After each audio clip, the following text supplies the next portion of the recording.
Good morning. আশা করছি তোমরা এই শীতের সময় খুব ভালো করেই সময় কাটাচ্ছ। এই শীতের সময় খাওয়া দাওয়া, সাজগোজ, তাছাড়া ঘোরাফেরারও খুবই মজা। শীতকালটা আমার সবথেকে প্রিয় সময়। এই সময় ঘুমটা বেশ ভালো হয়, লেপে মুড়ি দিয়ে ঘুমটা যেরকম হয় সেরকম অন্য কোনো সময় তো হয় না, কিন্তু এখন সেই ঘুমটা আমার হচ্ছে না। সেটা নিয়ে আজকে আমার ভিডিওটা। পোস্টপার্টাম আমার দিনগুলো কেমন কাটছে সেটা নিয়ে এই ভিডিওটা। আমি শুনেছি এই সময়টা বেশি কঠিন, কারণ প্রেগনেন্সি সময় থেকে, কারণ আমাদের বাচ্চাদেরও সামলাতে হয় নিজেকে সামলানোর সাথে সাথে। হসপিটাল থেকে ফেরার প্রথম 7 দিন আমি বলবো আমার ভালোই কষ্ট হয়েছে, কারণ উঠতে বসতে খুব লাগতো, কারণ পেটে যেহেতু ওই ব্যান্ডেডের মতো ওই স্ট্রেসিংয়ের পরে জিনিসটা থাকে, তো ওটাতে খুব টান লাগে, তো তোমার শুতে বসতে উঠতে অসুবিধা হয়। কিন্তু তারপর থেকে আমার অতটা অসুবিধা হয়নি। এই সময় ফ্যামিলির সাপোর্ট, মানে হাজব্যান্ড আর বাড়ির লোকজনের সাপোর্ট খুব দরকার। আমি সেটা পেয়েছি, আমি খুব লাকি, তাই জন্য আমার ম্যানেজ করতে অতটা অসুবিধা হয়নি। তো প্রথম উইকটা ওই বাচ্চাকে নেওয়ার আনন্দে বা এক্সাইটমেন্টেই, মানে সেটার জন্যই আমি করতে পেরেছি। আমার মনে হয় সব মারাই সেটার জন্যই করতে পারে, সেটার একটা আলাদাই আনন্দ। সেই আনন্দের জন্য মানে নিজের যে কষ্ট হচ্ছে, পেটে টান লাগছে, সেটা অতটা বোঝা যায় না। এখন পরের দিকে আমি জানি না খাওয়ানোর জন্য কি না, বাট ওই কোমরে ব্যথাটা একটু আছে, মানে সেরকম না, বাট একটু টান লাগে শুতে বা বসতে গেলে। আর তাছাড়া সেরকম কোনো অসুবিধা আমার নেই। এখন সারাটা দিন কীভাবে কেটে যায়, এই আমার এখন 2 মাস মোটামুটি হয়ে গেল, কীভাবে কেটে গেল সেটা বোঝাই যাচ্ছে না। এমনিতেও খুব শান্ত, তো অনলি খিদে পেলে বা ধরো টয়লেট পেয়েছে, সেটা এখন সবসময় হাগিস পরায় না, তো ভিজে গেলে সেই সময়ই কাঁদে, না হলে খুব একটা ওর আওয়াজ পাওয়া যায় না। আর রাতেও খুব একটা জ্বালায় না, মোটামুটি ভালোই ঘুমায়।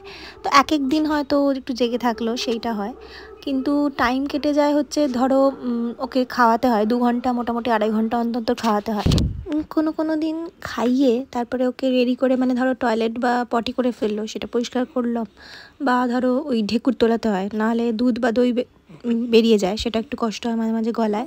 তো সেগুলো করাতে করাতেই আবার 2-2.5 ঘন্টা কেটে যায়, আবার খাওয়ার টাইম চলে আসে। তাই তখন আমাদের যে রেস্ট করার টাইমটা সেইটা পেরিয়ে যায়, তো আমাদের আর রেস্ট নেওয়া হয় না। তো সেইটা মাঝে মাঝে হয়, কিন্তু সেটা সব সময় হয় না আমার, সেটা মাঝে মাঝেই এক এক দিন হয়তো হলো। তো এই সময় মেনলি ও এত রকম কিছু করে, এত রকম এক্সপ্রেশন দেয়, সেটা দেখতে দেখতেই টাইম চলে যায়। তাই জন্য 2 মাস কীভাবে কেটে গেছে বোঝাই যায়নি। তাছাড়া ওর জন্য নানা রকম জামা, ওকে সাজাতে, সেইটাই করতে করতেই টাইম কেটে যাবে তোমার।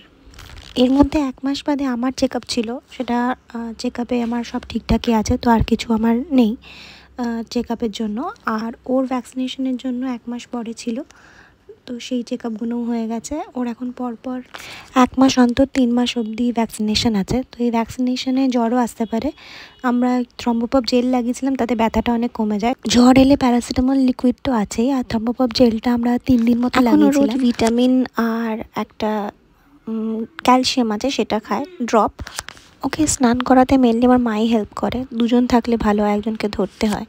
এখন ওকে তেল, সাবান, শ্যাম্পু সবই মাখানো হয়, বাট প্রথম কদিন যখন ওর আম্বিলিক্যাল কর্ডটা পড়েনি, তখন এমনি স্পঞ্জ করা হতো। ওটা পরার পর আপনি পুরো চান করাতে পারবেন। ও ব্রেস্ট ফিডই করে, না হলে যদি না হয় কারোর, তাহলে আমাদের হসপিটাল থেকে, যেমন প্রথম কদিন আমার যখন ব্রেস্ট ফিড হচ্ছিল না, তখন অ্যাপটামিল গোল্ডটা দিয়েছিল খাওয়ানোর জন্য।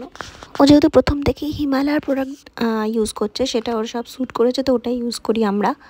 আর বার্প করানোটা খুব জরুরি, তো পিঠে ফেলে হোক বা বসিয়ে একটু ঝুঁকিয়ে যে বার্প করানোটা, সেটাভাবেও বার্প করানো দরকার।